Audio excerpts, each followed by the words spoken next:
என்ன மக்களே நைட்டோட நைட்டா ஏகப்பட்ட சம்பவங்கள பண்ணி வச்சிருக்காங்க. சாண்ட்ரா அவர்களோ, திவ்யா அவர்களோ. ஒரு பக்கம் சில நேரங்கள்ல காமெடியா இருந்தாலும், இன்னொரு பக்கம் செம்ம இரிட்டேட்டிங்கா இருந்துட்டுருக்கு.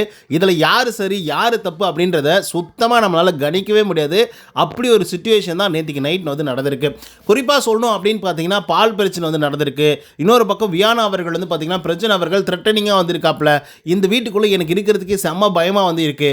ஸோ தயவு செய்து பிக் பாஸ் இத பத்திலாம் கொஞ்சம் கேளுங்க பிக் பாஸ் அப்படின்னு சொல்லி அவங்க ஒரு பக்கம் கேட்டுட்டு இருக்காங்க. இன்னொரு பக்கம் நீ அழுதாலும் சரி, மெடிக்கல் ரூம் போனாலும் சரி, மாத்திரை போட்டாலும் சரி, என்ன வேணா பண்ணிரு, ஆனா எனக்கு கொடுக்கப்பட்ட வேலையில நான் கரெக்டா இருப்பேன் அப்படின்னு சொல்லி விக்ரம் அவர்கள் பார்த்தீங்கன்னா ஜெயிலுக்கு தள்ளுறதுல ரொம்ப குறியா இருந்துட்டு இருக்காங்க.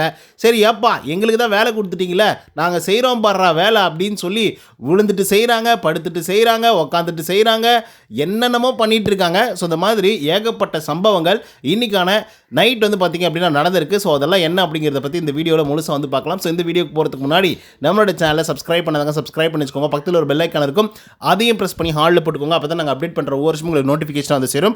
அதுதான் இந்த வீடியோ குறைஞ்சபட்சம் ஒரு 500 லைக்கான எதிர்பார்க்குறோம். நிறைய பேர் வீடியோ கால் பார்க்குறீங்க, பட் லைக் பண்ண மாட்டேங்கிறீங்க.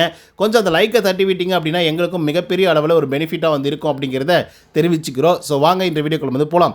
முதல் விஷயம் என்ன அப்படின்னு பார்த்தீங்கன்னா, நேற்றுக்கு ஒஸ்ட் பர்ஃபார்மராக 2 பேரை செலக்ட் பண்ணாங்க. ஒன்று திவ்யா அண்ட் சாண்ட்ரா. ஓகேவா? ஸோ இவங்க பார்த்தீங்க அப்படின்னா கண்சாய்கை எல்லாம் பண்ணி சாண்ட்ரா தான் எப்படி பார்த்தாலும் ஜெயிலுக்கு போகிறாங்க அப்படிங்கிற ஒரு சுச்சுவேஷன் பார்த்தீங்க அப்படின்னா கிரியேட் ஆயிடுச்சு. ஏன்னா நிறைய பேர் பார்த்தீங்கன்னா சாண்ட்ராவுடைய பேர் தான் சொன்னாங்க. உடனே பார்த்தீங்கன்னா கனித்தீருவோடைய பேரை ஒரு சிலர் சொன்னாங்க. ஸோ சாண்ட்ராவுக்கு என்ன ஆயிடுச்சு அப்படின்னா, ஐயோ கனித்தீரு கூட நம்மளை போட்டுருவாங்களோ, ஜெயிலில் போட்டால் என்ன கதி ஆகும் சொல்லுங்க பார்க்கலாம். ஆல்ரெடி லாஸ்ட் வீக்கில் நம்ம வாட்டர்மெலன் ஸ்டார் உள்ளர போய் பயங்கரமாக புலம்பிட்டு இருந்தார்.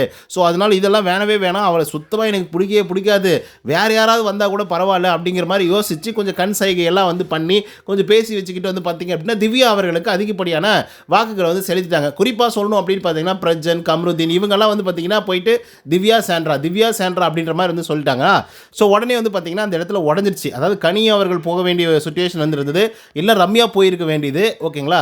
ஸோ அப்படிப்பட்ட நிலையில் பார்த்தீங்கன்னா திவ்யா அவர்கள் ஒரு சில வாக்குகள் மட்டுமே கொஞ்சம் அதிகமானதுனால திவ்யாவும் சாண்ட்ராவும் ஜெயிலுக்கு போகணும் அப்படிங்கிற ஒரு முடிவுக்கு வந்துருச்சு. ஆக்சுவலாக இவங்க 2 பேரும் பிளான் பண்ணிட்டாங்க. அதுக்காக செருப்படி கொடுக்கணும் அப்படின்னு சொல்லிட்டு பிக் பாஸ் அவர்கள் பார்த்தீங்க அப்படின்னா ஒரு தரமான ஒரு சம்பவத்தை பண்ணியிருப்பாரு. அந்த சம்பவம் என்ன அப்படின்னு பார்த்தீங்கன்னா, நீங்கள் ஜெயிலுக்கு போகிறதுக்கு முன்னாடி வீட்டில் இருக்கக்கூடிய எல்லா வேலைகளும் நீங்கள் தான் செய்யணும். குறிப்பாக பாத்ரூம் கழுவுறது, கிச்சனில் இருக்கக்கூடிய வேலைகளை க்ளீன் பண்ணுறது, அதுக்கப்புறம் சமைக்கிறது, அதுக்கப்புறம் என்னென்ன பண்ணுமோ எல்லா வேலைகளும் நீங்கள் 2 பேர் மட்டும் தான் பண்ணணும் அப்படிங்கிற மாதிரி சொல்லிட்டாங்க. ஸோ இதில் தொடர்ந்து அவங்களும் பண்ணுறாங்க. இப்போ பாடுறா நாங்கள் க்ளீன் பண்ணுறோம் அப்படின்னு சொல்லி உருண்டுட்டு பண்ணுறாங்க, படுத்துட்டு பண்ணுறாங்க, உட்காந்துட்டு பண்ணுறாங்க, என்னென்னமோ பண்ணுறாங்க. செம ஃபன்னாக இருந்தது. ஆனால் விக்ரம் பார்த்தீங்க அப்படின்னா ஒரே குறியாக இருந்தாப்புல, இவங்களை எப்படியாவது ஜெயிலுக்கு அனுப்பிச்சிடணும் அப்படின்னு சொல்லி. அதே போல் நைட்டுக்கு இவங்க சமைப்பாங்களா சமைக்க மாட்டாங்களா அப்படிங்கிற ஒரு விஷயமும் பார்த்தீங்கன்னா விக்ரம்குள்ளே இருந்தது.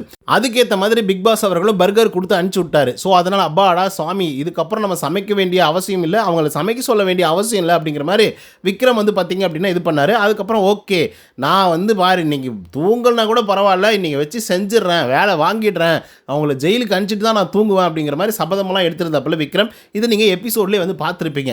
அதுக்கப்புறம் நடந்தது தாங்க பெரிய கூத்து. நான் ஒரு சில விஷயங்களை மட்டும் சொல்கிறேன், அதெல்லாம் மட்டும் நீங்கள் பாருங்கள். ஓகேவா? முதல் விஷயம் என்ன அப்படின்னு பார்த்தீங்கன்னா, திவ்யாவுக்கு பயங்கரமான தலைவலி. அவங்க மெடிக்கல் ரூம் போய் வந்திருக்காங்க.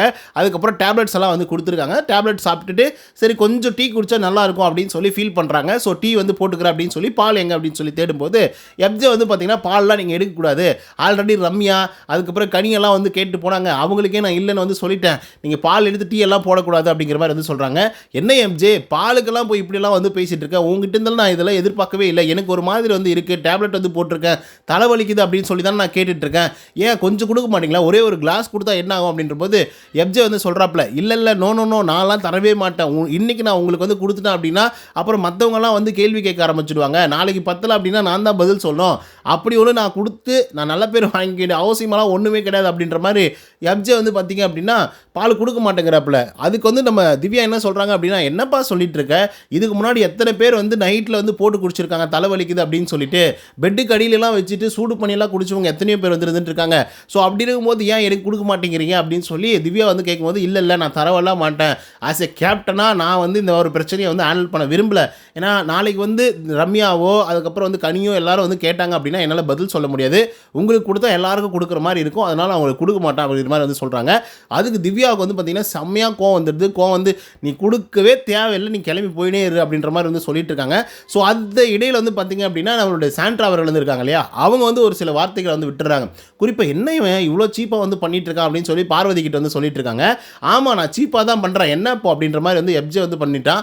ஸோ உடனே வந்து பார்த்தீங்கன்னா பாலில் எடுத்துக்கிட்டு உடனே பெட்ரூமுக்கு வந்து போகிறாப்புல போயிட்டு, ஏங்கண்ணே எல்லாம் நம்ம பாலை தானே நம்ம போட்டு குடித்தோம், அவங்க பாலை நம்ம எடுத்து போட்டு குடித்தோம், இன்றைக்கி வந்து அவங்க கேட்குறாங்க அப்படின்னு சொல்லி கொடுத்துட்டா நாளைக்கு என்ன எல்லாருமே நீங்கள் கேள்வி கேட்க மாட்டீங்களா, அதனால தான் அவங்களுக்கு நான் பால் கொடுக்கல அப்படிங்கிற மாதிரி வந்து சொல்லிட்டு இருக்காங்க. ஆமாம் நான் சீப் தான் அப்படின்ற மாதிரி நிறைய வார்த்தைகள் வந்து பார்த்தீங்கன்னா விட்டுட்டாப்புல சாண்ட்ராவுக்கு எதிராக. ஏன்னா சாண்ட்ரா வந்து சீப்பாக பண்ணுறான் அப்படின்னு சொன்னதுனால. ஓகே, ஸோ இதனை தொடர்ந்து வந்து பார்த்தீங்கன்னா லிவிங் ஏரியாவுக்கு பக்கத்தில் வந்து பார்த்தீங்கன்னா அந்த சேர் வந்து போட்டிருப்பாங்க. ஓகேவா, அதாவது பழைய காலத்து சேர் மாதிரி அந்த சேரில் உட்காந்துட்டு இருக்காங்க. பார்வதி உட்காந்துட்டு இருக்காங்க, திவ்யா உட்காந்துட்டு இருக்காங்க, சாண்ட்ரா வந்து உட்காந்துட்டு இருக்காங்க, அதுக்கப்புறம் பிரஜன்லாம் வந்து நின்றுட்டு இருக்காங்க. அப்போ வந்து எப்ஜே வந்து சொல்கிறாப்புல, என்ன நீங்கள் சீப்பு அப்படின்லாம் வந்து பேசிகிட்டு இருக்கீங்க, அப்படியே சீப்பாக இருந்தால் சீப்பாக இருந்துட்டு போட்டோம், ஒன்றும் பிரச்சனை இல்லை, ஆஸ் எ கேப்டனாக நான் என்ன முடிவு எடுக்கணுமோ அந்த முடிவை தான் நான் வந்து எடுத்தேன். ஸோ எல்லாரும் வந்து என்ன கேள்வி கேட்டாங்க அப்படின்னா என்னால் என்ன பதில் சொல்ல முடியும், ஸோ அப்படி இருக்கும்போது நான் இந்த விஷயத்தை தான் பண்ண முடியும், என்னால் அது தாண்டி வந்து எதுவுமே பண்ண முடியாது, எல்லாருக்கும் நான் பதில் சொல்ல முடியாது அப்படிங்கிற மாதிரி எப்ஜே சொல்லும்போது இவங்க தான் சீப் அப்படின்னு வந்து சொல்கிறாங்க. சீப் தான், நீங்கள் தான் சீப் அப்படிங்கிற மாதிரி எப்ஜே அவர்கள் வந்து பார்த்திங்க அப்படின்னா வாயை விட்டு போகிறாப்புல. ஆனால் இதில் என்ன அப்படின்னா அந்த பாலை எடுத்துகிட்டு போய் மறுபடியும் கனிக்கிட்டு தான் வந்து கொடுக்குறாங்க. ஆஸ் நீங்கள் வந்து ஒரு கிச்சன் டீமாக நீங்கள் வச்சுக்கோங்க அப்படிங்கிற மாதிரி வந்து கொடுக்குறாப்புல. ஆனால் இதில் வந்து கனித்தீர் வந்து சரியான ரோல் வந்து பண்ணுறாங்கங்க, இல்லைன்னா வந்து சொல்லவே கூடாது. பார்வதி அவர்கள் வந்து பார்த்தீங்கன்னா நேற்றுக்கு ஒரு விஷயம் வந்து சொல்லியிருப்பாங்க ஃபஸ்ட்டு பர்ஃபார்மரில், கனியை வந்து சொல்லியிருப்பாங்க, என்னதான் பிரச்சனைகள் இருந்தாலும் ஓகே அதுக்கான ஆரிஜின் வந்து பார்த்தீங்க அப்படின்னா கனித்திருவா தான் இருக்கும், ஆனால் அது வந்து தெரியாத மாதிரியே வந்து மெயின்டைன் பண்ணிட்டு இருப்பாங்க அப்படின்னு சொல்லிட்டு மார்னிங் ஆக்டிவிட்டி டாஸ்கில் சொல்லியிருப்பாங்கன்னு நான் நினைக்கிறேன். ஸோ அதுக்கேற்ற மாதிரி தான் வந்து நடந்துட்டுருக்கு. இப்போது எப்ஜே அவர்கள் வந்து கோவப்படுற விஷயங்களாக இருக்கட்டும், அதே மாதிரி விக்ரம் அவர்களை வந்து ஏவி விட்டு போய் சொல்லு, ஜெயிலில் போடு அப்படின்னு சொல்கிற வரைக்கும் வந்து பார்த்திங்க அப்படின்னா கனித்துரு வந்து அந்த வேலையை வந்து பண்ணிகிட்ருக்காங்க. ஸோ இதனை தொடர்ந்து வந்து பார்த்திங்க அப்படின்னா ஒரு மாதிரி காண்டாகி ஒரு மாதிரி ஏன்னா பாலுக்கெல்லாம் இப்படி பண்ணுறீங்களே அப்படின்னு சொல்லிட்டு பாவம் திவ்யா போயிட்டு வந்து பார்த்தீங்கன்னா உள்ளர போய் அழுதுட்டு இருக்காங்க பாத்ரூமில். ஓகேங்களா, ஸோ அந்த நேரத்தில் வந்து பார்த்திங்க அப்படின்னா விக்ரம் இருக்கார்ல, அந்த ஆள் வந்து என்னங்க உங்களுக்கு பிரச்சனை அப்படின்னு சொல்லி சாண்ட்ரா வந்து கேட்குறாங்க. இல்லைங்க நீங்கள் சிறைக்கு போகணும் அப்படின்னு வந்து சொல்கிறாங்க. அப்படியாங்க, வாங்க போகலாம் வாங்க அப்படின்னு சொல்லி நேராக பாத்ரூம் கூப்பிடுங்க, இவங்க வந்து கர்டனுக்குள்ளே வந்து இருக்காங்க, கழுத்தை பிடிச்சி வெளியே அனுப்பிச்சிட்டு கூப்பிட்டு போங்க, சிறைக்கு போகலாம் வாங்க அப்படின்னு சொல்லி சொன்னோன்னே, ஏங்க நாங்கள் ஏங்க அந்த மாதிரி வந்து பண்ணோம், நான் ஏங்க கழுத்தை பிடிச்சி வெளியே தள்ளணும், இப்போ நான் கேட்குறேன், அப்புறம் என்னங்க உங்களுக்கு பிரச்சனை அப்படின்னு சொல்லி சாண்ட்ரா அவர்கள் வந்து கேட்குறாங்க. அப்போ வந்து அவங்க சொல்கிறாங்க, ஏங்க பிக் பாஸ் சொல்லியிருக்காரு நீங்கள் சிறைக்கு போகணும் அவ்வளோதான் அப்படின்ற மாதிரி. ஏங்க இந்த சுச்சுவேஷனில் கூட அவங்கள வந்து சிறைக்கு அனுப்புறதா நீங்கள் வந்து பார்த்துட்டு இருப்பீங்களா, அவங்க எமோஷ்னலாக பயங்கரமாக டேமேஜ் ஆகி அழுதுட்டு இருக்காங்க, தலைவலியில் இருக்காங்க, மெடிக்கல் ரூம் வந்து போயிட்டு வந்திருக்காங்க, அப்போ கூட நீங்கள் சிறைக்கு தள்ளுறதுல தான் ரொம்ப குறியாக வந்து இருப்பீங்களா அப்படின்னு சொல்லி விக்ரம் அவர்கள் வந்து சாண்ட்ரா அவர்கள் வந்து கேட்டுட்ருக்காங்க. பட் இதில் ஒன்றே விஷயம் மட்டும்தான் நான் உங்ககிட்ட சொல்லணும்னு நினைக்கிறேன். ஒன்று என்ன அப்படின்னு பார்த்தீங்கன்னா, ஒரு சிச்சுவேஷனை வந்து கொடுத்துருவாப்புல பிக் பாஸ், அந்த சிச்சுவேஷனை எப்படி இவங்க ஹேண்டில் பண்ணுறாங்க, அதுலேருந்து அவங்களுடைய எவில் குணம் என்ன, அதே போல் ஒரு நல்ல குணம் என்ன அப்படின்றது தான் வெளியே வரும். ஓகேங்களா, அப்போது அது எப்படி வெளிப்படுத்தணுமோ அப்படி வந்து வெளிப்படுத்தணும். Okay, if it in case இப்போ ஈவினிங் டைமில் வந்து பார்த்திங்க அப்படின்னா திவ்யா அவர்கள் வந்து வரமாட்டேன் செய்ய மாட்டேன் அப்படின்னு சொல்லும்போது வந்து பார்த்திங்க அப்படின்னா விக்ரம் வந்து பார்த்திங்கன்னா பக்கம் உட்காந்துட்டு பாட்டு பாடினது ஒரு மாதிரி வந்து பண்ணதெல்லாம் ஓகே, அது வந்து ஏற்றுக்கக்கூடிய ஒரு விஷயமா வந்து இருக்குது. பட் அவங்க மெடிக்கல் ரூமெல்லாம் போயிட்டு வந்திருக்காங்க, ஆல்ரெடி பாலில் வந்து அடி வாங்கியிருக்காங்க அப்படின்ற போதும் சிறைக்கு வந்து கூப்பிட்றது அப்படிங்கிறது கண்டிப்பாக யாராக இருந்தாலும் வந்து அஃப்கோர்ஸ் கோவம் வரும். ஸோ அதுக்கப்புறம் சாண்ட்ரா வந்து பார்த்திங்கன்னா உள்ளர போயிட்டு வந்து நிறையா பயங்கரமாக கத்துறாங்க வினோத்கிட்ட, இங்கே பாருங்கள் எப்படி வந்து இருக்காங்களே, அந்த பொண்ணு மெடிக்கல் ரூம் வந்து போயிட்டு வந்திருக்கு, இப்போ ஜெயிலில் போடணும் அப்படின்னு சொல்லி இந்த நிமிஷமே வந்து போயே தீரணுமா அப்படின்னு சொல்லி அவங்கள வந்து கேட்டுட்ருக்காங்க சாண்ட்ரா அவர்கள், அதாவது வினோத்கிட்ட சொல்லிட்டு இருக்காங்க விக்ரமை பற்றி. அதுக்கப்புறம் ஒரு பொண்ணு வந்து அழுதுட்டு இருக்கும்போது சிரிச்சிட்டு இருக்கிறது, பாட்டு பாடி வந்து சந்தோஷப்படுறது, டான்ஸ் ஆடுறது, இந்த மாதிரி வேலையெல்லாம் பண்ணிட்டு இருக்காங்க அப்படின்னு சொல்லி சாண்ட்ரா அவர்கள் வந்து சொல்லிட்டு இருக்காங்க.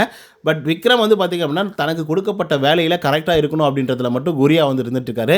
ஸோ அதனை தொடர்ந்து வந்து பார்த்திங்க அப்படின்னா பல கான்ஃப்ளிக்ட்ஸ் வந்து உருவாகுச்சு. ஓகேங்களா, இப்போ குறிப்பாக சொல்லணும் அப்படின்னு பார்த்தீங்கன்னா பிரஜன் வந்து இருக்கார்ல, இந்த பையன் எப்ஜே அவர்கள் வந்து பால் கொடுக்காததுக்கு என்ன சொல்லிட்டாரு அப்படின்னா, இந்த கருமத்தெல்லாம் அவன் எங்கே போய் கழிக்க போகிறான், இப்படி தான் வந்து பண்ணுவானா, அவங்க அம்மாவுக்கு போகுமோ இல்லை அவங்க அப்பாவுக்கு போகுமோ இல்லை அவங்க அக்கா தங்கச்சிகளுக்கு போகுமோ அப்படிங்கிற மாதிரி அந்த கர்மத்தை வந்து பார்த்திங்கன்னா எங்கே போய் தொலைக்க போகிறான் அப்படின்னு சொல்லி அவங்க ஃபேமிலி முழுக்கவே கூப்பிட்டு வந்து பார்த்திங்கன்னா பேசியிருப்பாப்புல. ஸோ அது வந்து பார்த்திங்கன்னா கண்டிப்பாக எச்சரிக்கை கொடுக்கக்கூடிய ஒரு விஷயமா வந்து இருக்கும். எப்ஜே சைட்லேருந்து வந்து பார்க்கும்போது அவர் சொல்லக்கூடிய விஷயங்கள் நியாயமாக தான் இருக்கும்.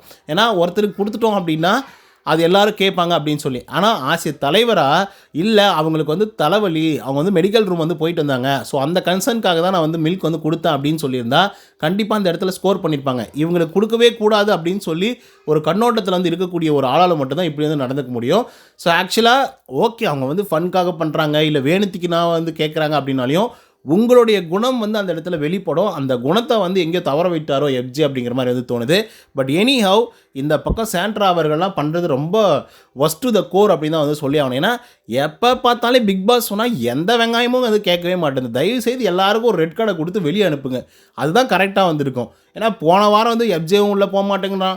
அதுக்கப்புறம் அந்த பொண்ணு என்ன கனியா, அந்த பொண்ணும் போவே இல்லை 3 மணி நேரம் 4 மணி நேரம். அப்போல்லாம் யாருமே வந்து ப்ரெஷர் பண்ணி வந்து பேசவே இல்லை. இன்றைக்கி வந்து வியானா மட்டும் வந்து பார்த்தீங்க அப்படின்னா பேசிகிட்டு இருக்காங்க. ஸோ இந்த இடத்துல தான் டபுள் கேம் வந்து உங்களால் புரிஞ்சிக்க முடியும். புரியுதுங்களா? இப்போ லாஸ்ட் வீக் நிஜமாகவே கனித்திரு போகல, அப்போ வந்து போய் யாருமே பேசலையே, ஏன் நீங்கள் வந்து போகல, அதாவது ஜென்ரலாக இருக்கக்கூடிய கண்டஸ்டன்ட்டுங்க போய் பேசல, ஏன் நீங்கள் போக மாட்டேங்கிறீங்க, ஏன் செய்ய மாட்டேங்க, ஸ்ட்ரிக்டாக கேட்கல, சும்மா கேட்டாங்க அவ்வளோதான். கனி வந்து 4 மணி நேரம் உள்ளார போகவே இல்லை. அதுக்கப்புறம் தான் ஜெயிலுக்கு வந்து போனாங்க. அதை வந்து விஜய் சேதுபதி கண்டிக்கவும் இல்லை. ஆனால் இன்றைக்கி வந்து வியானா அவர்கள் நீங்கள் ஏன் வந்து ஜெயிலுக்கு போக மாட்டேறீங்க அப்படின்னு சொல்லி கேட்டுட்ருக்காங்க. அது என்ன நடந்துச்சு அப்படிங்கிறத நெக்ஸ்ட் வீடியோவில் போடுறேன். ஓகே கைஸ், இந்த வீடியோ உங்களுக்கு வந்து பிடிச்சிருக்கும்னு நினைக்கிறேன். பிடிச்சிருந்தா லைக் அண்ட் சப்ஸ்கிரைப் பண்ண மறந்துடாதீங்க. இன்னொரு தவணை சந்திக்கிறேன். Until then bye from Uday. நன்றி, வணக்கம்.